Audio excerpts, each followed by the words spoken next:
Oremos. Padre, estamos muy agradecidos de poder venir en el nombre de Jesús ante el trono de Dios para recibir ayuda en nuestros momentos de necesidad, y oramos esta mañana, Padre, al abrir tu palabra, que sepamos que harás lo que has prometido, es decir, enseñarnos e instruirnos en base a tu palabra. Nuestra parte en eso es la disposición, el deseo de escuchar y estar atentos. Así que oro para que cada uno de nosotros, incluido yo mismo, podamos escucharte hablarnos esta mañana desde tu corazón de amor. Y oramos por lo mismo para el ministerio de niños de al lado. Señor, que esos niños escuchen claramente que les hablas hoy de tu gran amor por ellos. Padre, te damos gracias por tu presencia aquí. El deseo de nuestro corazón es honrar y glorificar el nombre de Jesús en este tiempo. Y oramos en el nombre de Cristo, y todo el pueblo de Dios dice, amén. Oye, estamos en el libro de Juan esta mañana, Juan capítulo 7. Si necesitas una Biblia, levanta tu mano y te traerán una. Juan capítulo 7. Saben, ustedes los más jóvenes algún día descubrirán que cuando cumplan 65 años, cuando visiten a su médico, automáticamente se les entregará un cuestionario anual obligatorio de bienestar. Les harán preguntas como esta. ¿Su salud física interfiere con sus actividades diarias como bañarse, vestirse y realizar tareas domésticas?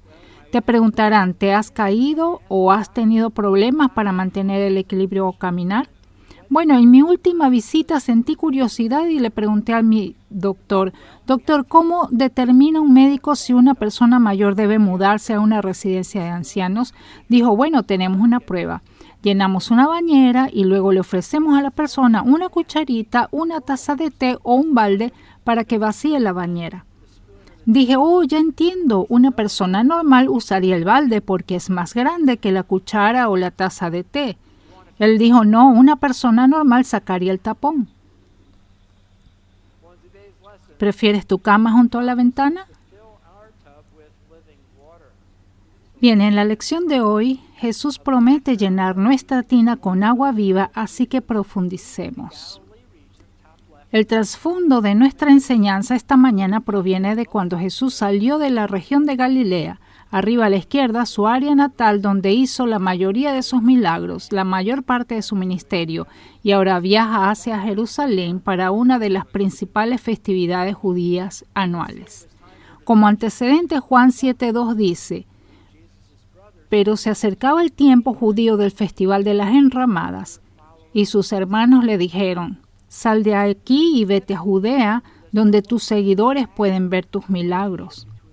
Una vez que llega a Jerusalén, esta relación de capa y espada entre él y los líderes religiosos se pone en marcha. Juan 7:10. Pero después de que sus hermanos se fueron al festival, Jesús también fue, aunque en secreto, y se quedó fuera de la vista del público. Los líderes judíos lo buscaron durante todo el festival y no dejaron de preguntar a la gente si alguien lo había visto. Así que hoy retomamos el último día del clímax de esta festividad en el octavo día, el último día. Juan 7:37.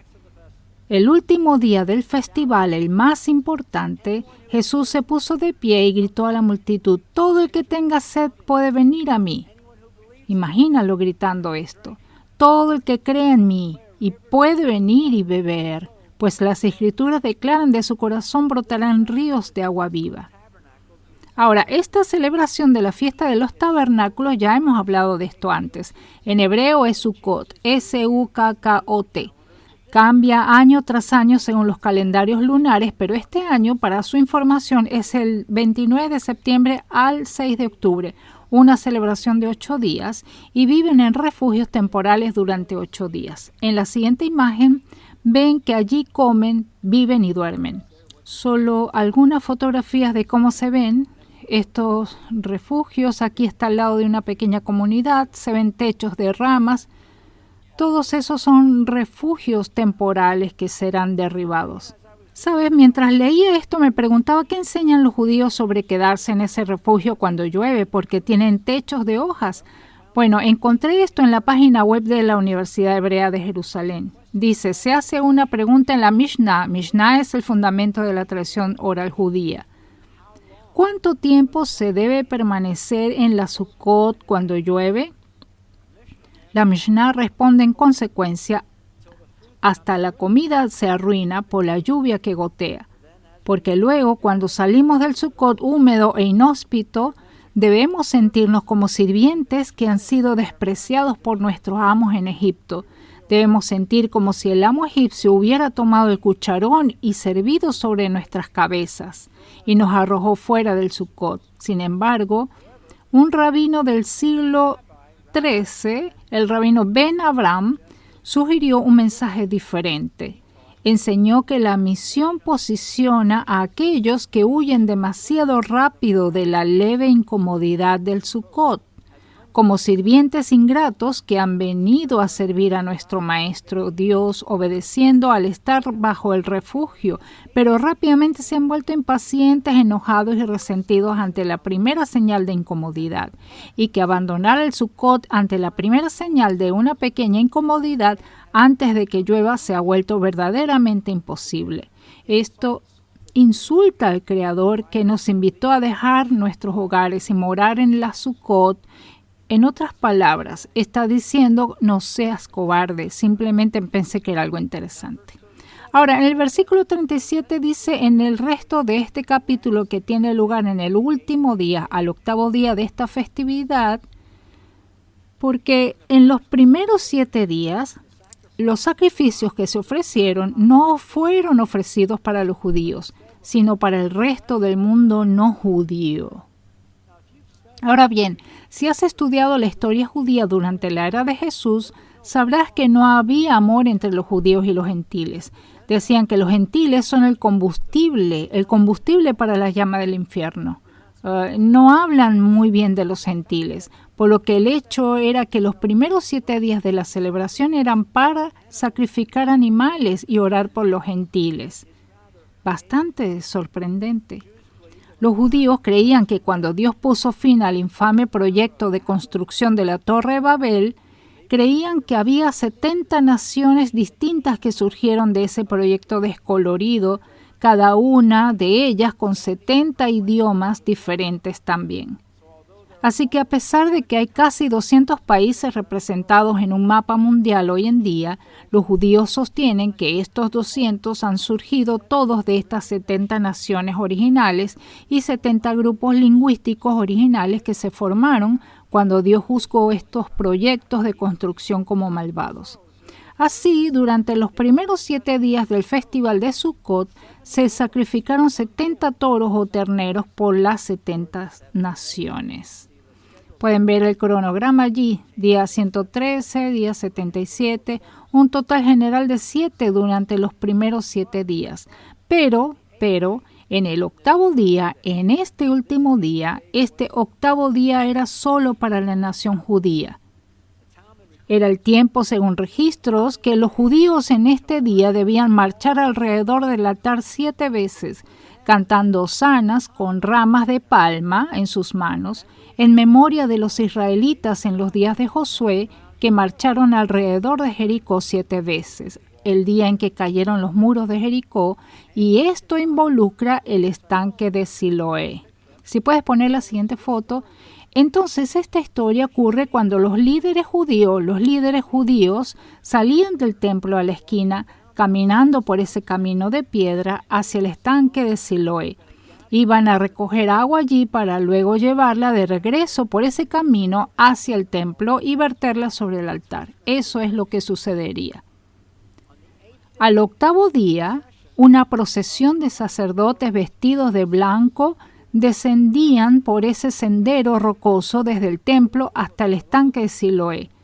Tomaban sus vasijas de oro y sacaban agua de manantial, cantando luego mientras ascendían y volvían a entrar a las puertas del templo, donde ellos luego entraban al templo y derramaban el agua como libación u ofrenda en el templo y mencionaban palabras del profeta, citaban: con gozo sacaréis agua de los pozos de la salvación. Lightfoot, el comentarista, dice: tan exultante fue la alegría con la que se realizó esta ceremonia, acompañada con sonidos fuertes de trompetas que solía decirse, cito, quien no lo ha presenciado nunca ha visto tal regocijo. Fin de la cita. Esto sale de Éxodo 17, donde el agua que se señala aquí es el agua que Dios entregó milagrosamente a los hijos de Israel en el desierto cuando se quedaron sin agua y Moisés golpeó la roca. Mientras suenan las trompetas, los sacerdotes y el pueblo estaban todos cantando en medio de esa situación y derramaban el agua para los votos sobre el altar mayor de oro. Imagínate a Jesús de pie y gritando a la multitud. McLaren dice, y cito, en esta gran ocasión, Jesús, que ya había atraído a todas las miradas sobre él por su poder sobrenatural y enseñanza incomparable, Jesús se paró, es decir, probablemente en alguna posición elevada y luego grita a la multitud, versículo 37. El último día del festival, el más importante, Jesús se puso de pie y gritó a la multitud, todo el que tenga sed puede venir a mí, todo el que cree en mí puede venir y beber, pues las Escrituras declaran, de su corazón brotarán ríos de agua viva. Cuando dijo agua viva, estaba hablando del Espíritu que sería dado a todo aquel que creyera en él. Pero el Espíritu aún no había sido dado porque Jesús aún no había entrado en su gloria. McLaren sobre esto dice, y luego, mientras los sacerdotes estaban de pie con sus jarrones vacíos, se produjo un pequeño revuelo en la multitud y un hombre con H mayúscula que había estado observando levantó una fuerte voz y gritó, todo el que tenga sed puede venir a mí. McLaren dice que usó palabras extrañas al expresar en cualquier lugar y en cualquier momento, pero palabras especialmente atrevidas al expresar allí en el atrio del templo en este día, porque podrían significar nada menos que Cristo puso su mano sobre este antiguo milagro cuando la roca entregó su agua, afirmando que todo lo que hizo y tipificó ahora se repite, cumple y trasciende en él mismo. Y eso no era solo para un puñado de nómadas en el desierto, sino para todo el mundo y para todas las generaciones. La impactante afirmación de Jesús divide a la multitud, versículo 40. Algunos de la multitud, al oír lo que Jesús decía, afirmaron, seguramente este hombre es el profeta que estábamos esperando. Otros decían, él es el Mesías. Pero otros expresan, no puede ser, ¿acaso el Mesías vendrá de Galilea? Pues las Escrituras dicen claramente que el Mesías nacerá del linaje real de David en Belén, la aldea donde nació el rey David. Así que hubo división entre la multitud a causa de él. Algunos querían que lo arrestaran, pero nadie le puso las manos encima. Vemos que la opinión de la multitud está dividida. Un grupo dice, seguramente este hombre es el profeta. Ahora bien, ¿a qué profeta se refieren? Bueno, obtenemos más detalles en esta declaración sobre el profeta en Mateo 16, donde Jesús les hizo esta pregunta a sus discípulos. ¿Quién dicen los hombres que soy? Mateo 16:14 dice, bueno, contestaron, algunos dicen Juan el Bautista, otros dicen Elías y otros dicen Jeremías o algún otro profeta. En ese versículo dan 3 nombres. Juan el Bautista, Elías y Jeremías o alguno de los otros profetas. Ahora bien, primero que nada, ¿por qué Juan el Bautista? Porque a estas alturas Juan ya había sido decapitado por Herodes y la gente creía que Juan era un gran profeta. Algunos incluso creían que Juan había resucitado nuevamente en el cuerpo de Jesús. El mismo Herodes Antipas lo creyó. En Mateo 14, 1 y 2, después de que decapitó a Juan, dice, cuando Herodes Antipas, el gobernante de Galilea, oyó hablar de Jesús, le dijo a su consejero, este debe ser Juan el Bautista que resucitó de los muertos, por eso puede hacer semejantes milagros. Entonces algunos decían que era Juan el Bautista resucitado, otros decían que era Elías. Ahora bien, ¿por qué Elías? Porque cuando los judíos esperaban al Mesías, El profeta Malaquías le predijo que Elías sería enviado por Dios antes de la llegada del Mesías a Sena. Lo encontramos en Malaquías 4:5. Miren, les envío el profeta Elías antes de que llegue el gran y terrible día del Señor. Entonces, algunos pensaron en Juan el Bautista, otros pensaron en Elías, y luego dijeron que algunos pensaron en Jeremías. Ahora, esto es interesante.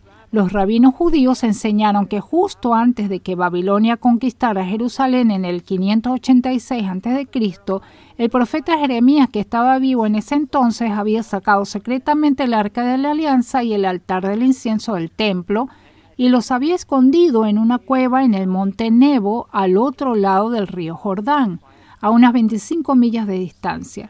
El mismo monte Nebo al que Moisés subió y miró hacia la tierra prometida, pero no pudo entrar, y enseñaban que justo antes de que apareciera el Mesías, que Jeremías regresaría a la tierra e iría a buscar el arca y se la devolvería al pueblo de Israel una vez más, restaurando la gloria de Israel. En un libro extra conocido como Segunda de Macabeos dice que Jeremías salió a las montañas donde Moisés había subido y había visto la herencia de Dios. Jeremías vino y encontró una cueva y trajo allí la tienda y el arca y el altar del incienso y luego selló la entrada a la cueva. Algunos de los que seguían a Jeremías vinieron con la intención de marcar el camino, pero Jeremías los reprendió y declaró que este lugar permanecería desconocido hasta que Dios reúna a su pueblo nuevamente y muestre misericordia. Entonces decían algunos que Juan el Bautista, otros Elías, otros Jeremías. Pero algunos de la multitud en el templo ese día creían que Jesús era un gran profeta, pero otros dudaban. Verso 41 y 42. Otros decían, es el Mesías, pero otros expresaban, no puede ser. ¿Acaso el Mesías vendrá de Galilea? Pues las Escrituras dicen claramente que el Mesías nacerá del linaje real de David en Belén, la aldea donde nació el rey David. Así que el versículo 41 dice, algunos dijeron que Él es el Mesías, Él es el Mesías. Ahora, ¿de dónde surgió esa confianza? ¿Sabes? Supongo que la respuesta a cómo sabían que Él era, por qué creían que Él era el Mesías, creo que la respuesta a esa pregunta, ¿cómo lo supieron?, nos la dio Jesús mismo, porque nuevamente cuando Jesús preguntó a los discípulos, ¿quién dicen los hombres que soy yo?, en Mateo 16 Jesús responde de esta manera. Tú eres el Cristo, el Hijo del Dios viviente, afirmó Simón Pedro. Dichoso tú, Simón, hijo de Jonás, dijo Jesús, porque eso no te lo reveló ningún mortal, sino mi Padre que está en el cielo. Entonces, ¿por qué algunos ese día creyeron que Él era el Mesías? No por nada en cuanto a carne y sangre, sino que el Espíritu les había revelado eso. Y es lo mismo para ti. Si has orado para recibir a Cristo como tu Señor y Salvador, no te fue revelado por carne y sangre. No fue un ministro, no fue un evangelista, no fue un maestro de escuela de ciencias. Pueden haberlo presentado, pero fue por el Espíritu Santo. El Espíritu te reveló esa verdad. Y luego un tercer grupo descarta a Jesús como Mesías por un tecnicismo. El versículo 41 dice, otros decían, es el Mesías, pero otros expresaban, no puede ser, ¿acaso el Mesías vendrá de Galilea? Pues las Escrituras dicen claramente que el Mesías nacerá del linaje del real de David en Belén, la aldea donde nació el rey David. Bien, todos sabían que el Mesías nacería en Belén gracias al profeta Miqueas por contar esto 700 años antes. En Miqueas capítulo 5 versículo 2 dice, pero tú, oh Belén Efrata, eres solo una pequeña aldea entre todo el pueblo de Judá. No obstante, en mi nombre saldrá de ti un gobernante para Israel, cuyos orígenes vienen desde la eternidad. Y sin embargo, esta profecía particular fue cumplida por Jesús, quien nació en Belén. ¿Cómo pudieron los líderes religiosos haberlo olvidado? Especialmente porque el rey Herodes buscó a estos mismos líderes religiosos 32 años antes, cuando unos magos vinieron a hacer esta pregunta en Mateo 2. ¿Dónde está el rey de los judíos que acaba de nacer? Vimos su estrella mientras salía y hemos venido a adorarlo. Cuando el rey Herodes oyó eso, se perturbó profundamente, igual que todos en Jerusalén. Mandó llamar a los principales sacerdotes y maestros de la ley religiosa y les preguntó: ¿dónde se supone que nacerá el Mesías? En Belén de Judea, le dijeron, porque eso es lo que escribió el profeta. Pensar entonces que todos en Jerusalén fueron conmovidos por los sabios cuando hicieron esta pregunta. Herodes convocó una reunión de los principales sacerdotes y maestros de la ley religiosa y preguntó dónde nacería el Mesías. En Belén de Judea. Dijeron, porque esto es lo que escribió el profeta. Luego citan a Miqueas. Entonces Herodes les había dicho a los magos que les informaran una vez que hubieran encontrado al Mesías, pero los magos desobedecieron y Herodes se enfureció. Mateo 2:16. Cuando Herodes se dio cuenta de que los sabios se habían burlado de él, se puso furioso. Entonces, basado en lo que dijeron los sabios sobre la primera aparición de la estrella, Herodes envió soldados para matar a todos los niños que vivieran en Belén y en sus alrededores y que tuvieran 2 años o menos. ¿Crees que 32 años después los líderes religiosos habían olvidado que Herodes mató a todos estos bebés porque estaba tratando de matar al Mesías? Envió soldados a matar a todos los niños de Belén y de sus alrededores, quienes tenían 2 años o menos, basándose en el informe de los Reyes Magos sobre la primera aparición de las estrellas. Así que este es mi punto. ¿Crees que toda esta historia había sido olvidada y descartada por los líderes religiosos mayores quienes lo vivieron o que habían entrevistado a este niño prodigioso 20 años antes en el templo, cuando Jesús tenía 12 años y estaban estupefactos, asombrados por su sabiduría y sus respuestas que les dio? Y encima los rabinos sí habían enseñado que el Mesías se revelaría a los judíos en Galilea. Los rabinos enseñaron, cito, el rey Mesías será revelado en la tierra de Galilea. Por lo tanto, Jesús, el verdadero Mesías, se crió en Galilea, aunque no nació allí. Predicó allí por primera vez y obró la mayoría de sus milagros en ese lugar, y por eso la opinión del pueblo fue mezclado.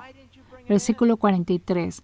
Así que hubo división entre la multitud a causa de él. Algunos querían que lo arrestaran, pero nadie le puso las manos encima. Y recuerda que en ese mismo punto, allá en el versículo 30, leemos: entonces los líderes trataron de arrestarlo, pero nadie le puso las manos encima porque aún no había llegado su momento.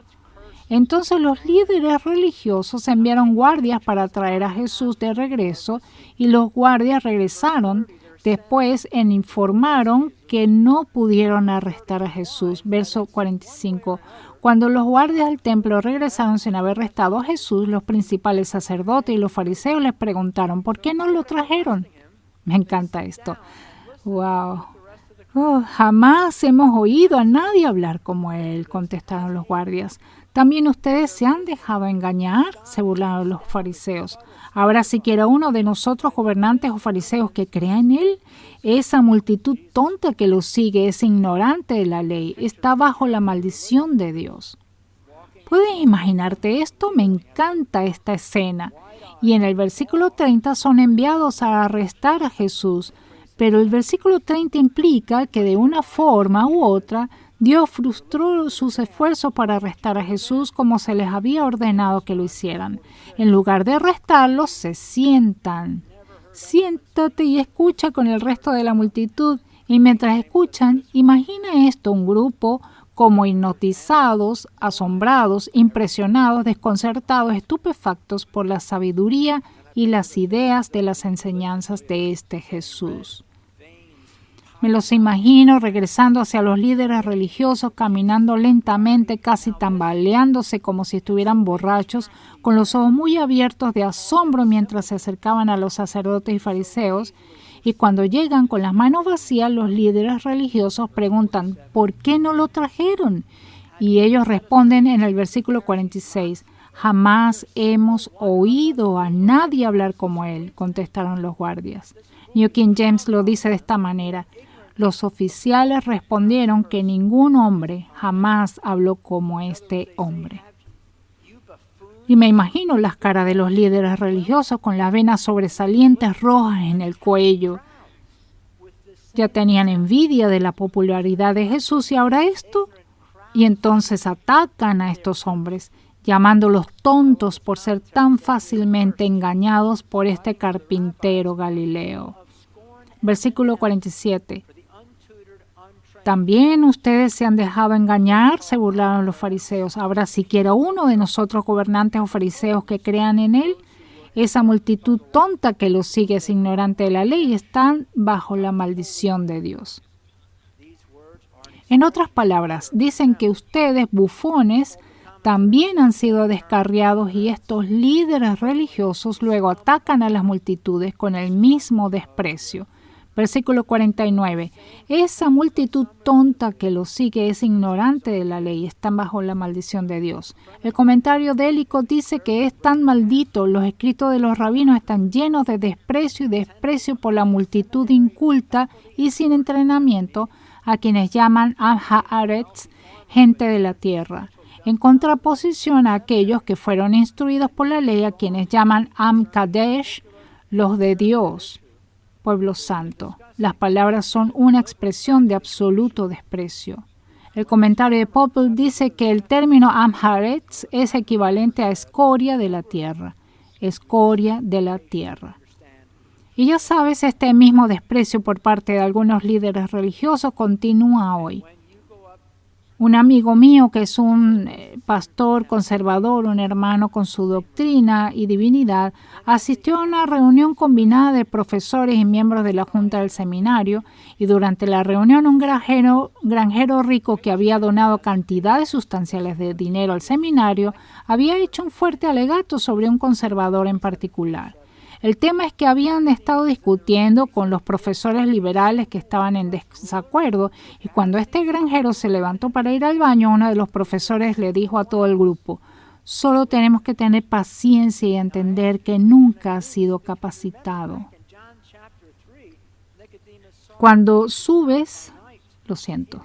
Entonces, es el mismo desprecio hoy que entonces la misma razón. Y luego, mientras hacen su siguiente pregunta, enfoca tus ojos en Nicodemo. Nicodemo está en la sala. Imagínalo, mientras hacen esta pregunta, es un miembro selecto del Sanedrín. Escucha Juan 7:47. ¿Habrá siquiera uno de nosotros, gobernantes o fariseos, que crea en él? ¿Hay uno solo de nosotros que cree en él?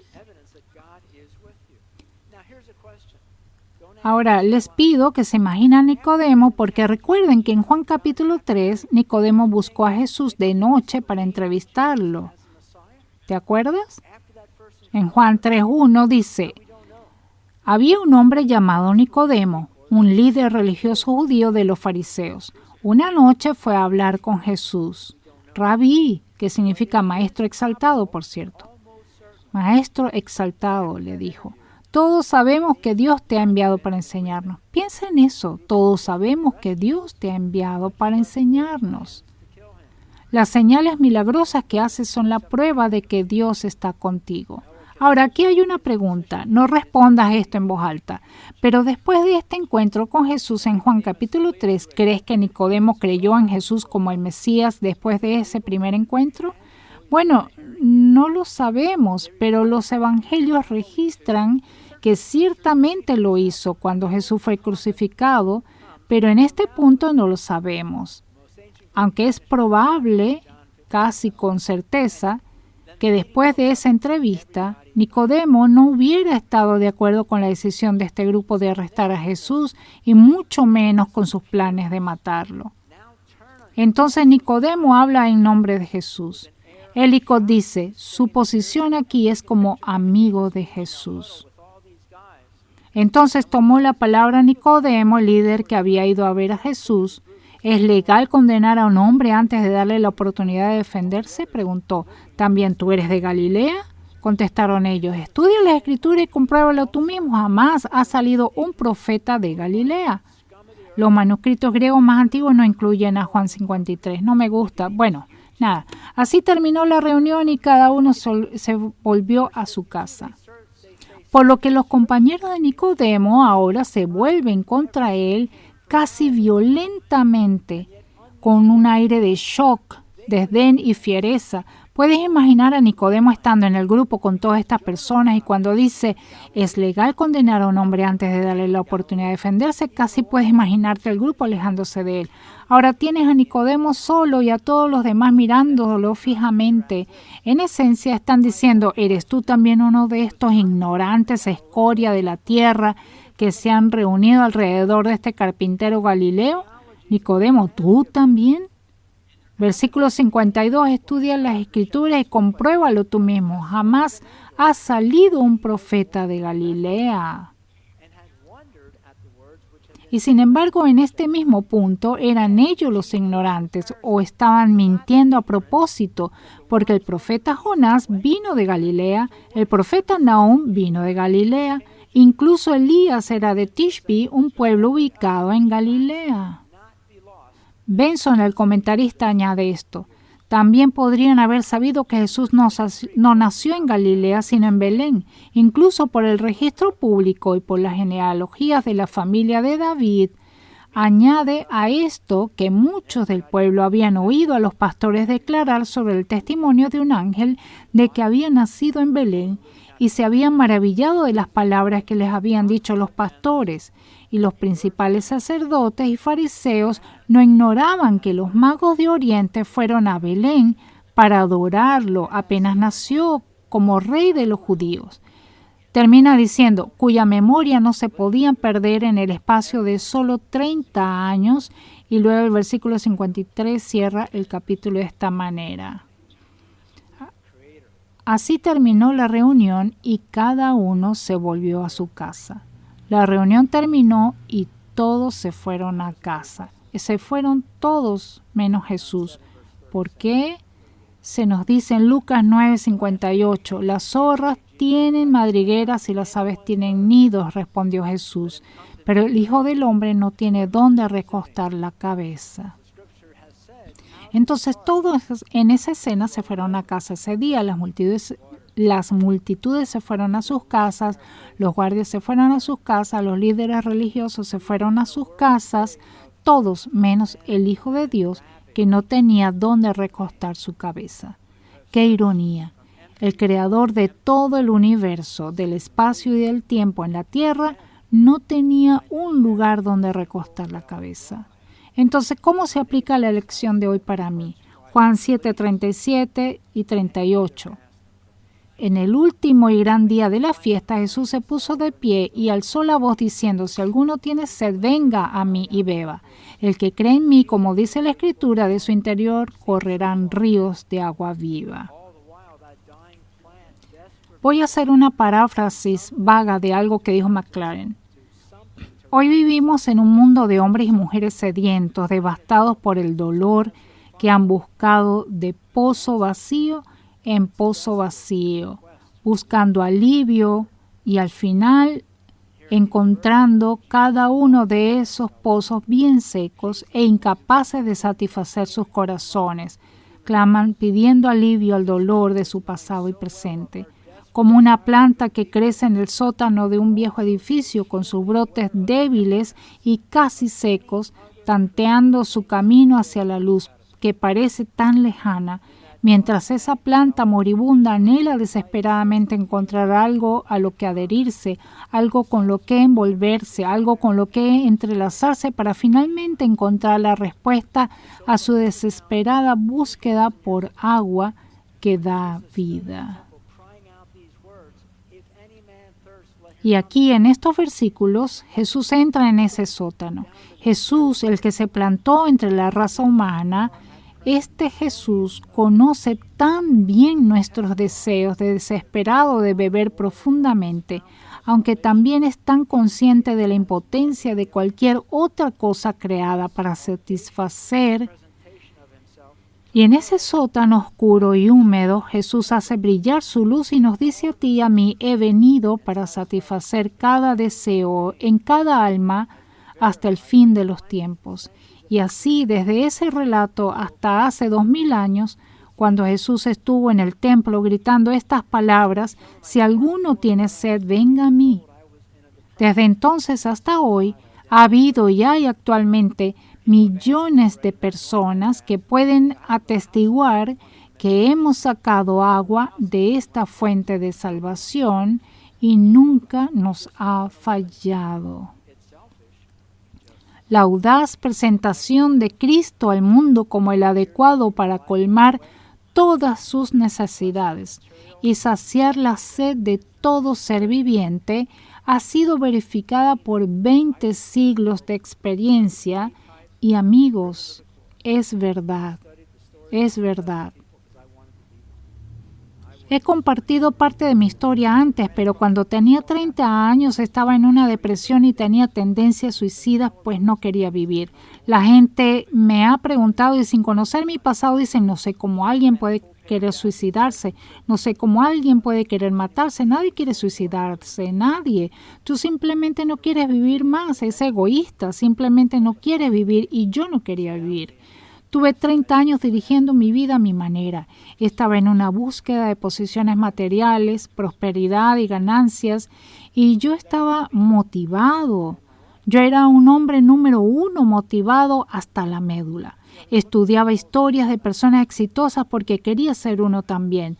Me encontré por casualidad con una gorra de béisbol en casa, era de mis 30 días, y decía Keller Brothers que tenía el número 1. Eso es lo que ponemos en todas partes, que somos el número 1, el número 1. Publiqué un anuncio de página completa que decía que vendimos esta cantidad de autos este mes. Si alguien puede decir que vendieron más, públicalo en el periódico. Hubo un grupo de concesionarios que se reunieron conmigo y me convocaron a una reunión especial. Me sentaron y me reprendieron por mi publicidad. Simplemente me hartaron. Ahí estaba yo. ¿Y a dónde me llevó eso? A querer acabar con mi vida. Mira, estaba buscando pozos que no me saciarían. Y entonces oré. Y Dios habló a mi corazón. Y dijo, confía en mí. Y le dije, no puedo confiar en ti. Él dijo, confía en mí. Y yo le dije, no puedo. Él dijo, confía en mí. Y le dije, es que no entiendes de negocios. Porque sabía lo que él quería. Él quería entrar en el negocio, esto no va a funcionar, no de la forma en que yo dirigía un negocio. Él dijo, confía en mí. Le dije, no entiendes de publicidad, no va a funcionar, no de la forma en que yo hago publicidad. Dijo, confía en mí, y vi que todo lo que construí se desmoronaba. ¿Qué tal? Y sabes, soy bastante menso, pero incluso me di cuenta bastante rápido en ese momento. Primero, Tom, has hecho todo de la manera que quisiste hacerlo toda la vida. Y aquí es donde terminaste. En segundo lugar, no tienes ningún plan diferente para mañana que el plan que has estado siguiendo. ¿Por qué crees que esto te llevará a un lugar diferente? Y número 3, obviamente es Dios acercándose a ti y tú dices que no. Él tiene un plan, tú no, tu plan apesta. ¿Qué tienes que perder? Dije, está bien, estoy adentro. Dije que en cualquier parte haré lo que quieras. Y en el transcurso de ese día o dos, Dios me sacó este versículo de Marcos. ¿De qué le sirve al hombre ganar el mundo entero y perder su alma? Y termina diciendo, ¿o qué dará el hombre a cambio de su alma? ¿Entiendes? Tom, ¿de verdad estás dispuesto a dar tu alma? ¿Es el precio que estás dispuesto a pagar por tener todas estas cosas? Y aprendí que esos pozos nos satisfacen, no hay nada en esos pozos. Escucha, si estás persiguiendo pozos, si estás buscando pozos que te satisfagan, ¿sabes lo que vas a encontrar? Vas a encontrar lo que cualquier otra persona ha encontrado alguna vez. Cada uno de ellos están llenos de sal y te harán más y más sediento, más sediento. Las drogas te llevarán al fondo de ese pozo, tendrás más y más sed. El dinero te hundirá hacia ese pozo, tendrás cada vez más sed, querrás más y estarás cada vez menos satisfecho. Esa es la verdad. Para ti que eres joven todavía no lo sabes, pero no hay ningún pozo que estés persiguiendo que te satisfaga, no lo hará. Te lo garantizo. Cuando cumplas 70, ven y dime si me equivoqué. Bueno, supongo que ya no estaré aquí. Estaremos en el cielo, ve y dímelo. No tendrás satisfacción, solamente un pozo, y ese es Jesús, el agua viva. Él trae plenitud, solo Él satisface. He dicho esto antes, pero sabes, las personas por las que siento más pena, y lo digo con todo mi corazón porque estuve en esta multitud, las personas por las que siento más pena, tal vez algunos de los que están aquí son personas de ese tipo, que corren duro y han estado corriendo duro toda su vida persiguiendo un sueño. Están tratando de profundizar más y más en ese pozo, pero para construir más y más pozos, y ninguno de ellos está satisfecho y nunca lo descubren. Y desgastan los cojinetes de esa caminadora y continúan así. Es trágico verlo, es horrible observar a una persona corriendo su vida persiguiendo un hueso, conduciéndose hasta el final con persistencia. ¿Y saben lo que es cavar un pozo que nunca encontrará nada en ese pozo? Es trágico. Así que si eres joven e incluso si eres mayor, te lo prometo, no encontrarás un pozo que te satisfaga. No pierdas el tiempo. Puedes tener objetivos secundarios, por supuesto, pero lo que quieras buscar, el único lugar donde vas a encontrar agua para nutrir tu alma es este pozo. Es el agua que provee Jesús. Pero debes apropiarte de esta fuente de agua viva por ti mismo. Debes hacer de esta fuente tu propia fuente de vida. Debes pasar por tus labios. Debes beber profundamente para convertirla en tu posesión personal. Concluyamos en oración. Padre, te damos gracias por la verdad de tu palabra. Te damos gracias, Jesús, por esas palabras que gritaste aquel día del templo, que aún resuenan a través de los ecos, a través del eco del tiempo, Señor. Ven y bebe, todos los que tienen sed, vengan y beban. Y ese es el mismo llamado que estás haciendo hoy, Señor. Hay personas aquí hoy que están impulsando para encontrar aprobación, para encontrar significado en los pozos secos. La aprobación del hombre, de las redes sociales que los impulsan a hacer, a actuar, a verse, y están en una búsqueda vacía que no terminará bien. Y si quieres cambiar esa dirección hoy, si quieres enfocar la ambición de tu vida en buscar a Jesús y beber profundamente de ese pozo que Él provee, te pido que eleves esta oración después de mí, en silencio en tu corazón. Señor Jesús, es el deseo de mi corazón seguirte solo a ti. No quiero estar persiguiendo pozos que no pueden colmar, que no pueden satisfacer. Quiero dedicar e invertir mi vida en buscarte y buscar ese bien que solo puede satisfacer. Y si estás aquí esta mañana o escuchando la radio y nunca has orado para recibir a Cristo, ese es el punto de partida de todo esto que te lleva al pozo. Si quieres hacer eso, te animo a que solo ores de esta manera ahora mismo. Es una oración simple que tuvo un costo enorme, la vida de Jesús en la cruz. Pero solo ora así en silencio después de mí. Señor Jesús, confieso que he pecado, he cometido tantos errores y te pido que me perdones. Y en este día recibo a Jesucristo como mi Salvador y personal y Señor, reconociendo tu muerte en esa cruz para comprar mi perdón. Gracias, Jesús. Ahora, Señor, ayúdanos a vivir vidas que te honren y a invertir nuestras vidas de maneras que hagan una diferencia en la eternidad, no buscando pozos vacíos. Pedimos todo esto en el nombre de Jesús, y todo el pueblo de Dios dice, con entusiasmo. Amén, amén. Dios los bendiga a todos. Por favor, pónganse de pie para la canción de cierre.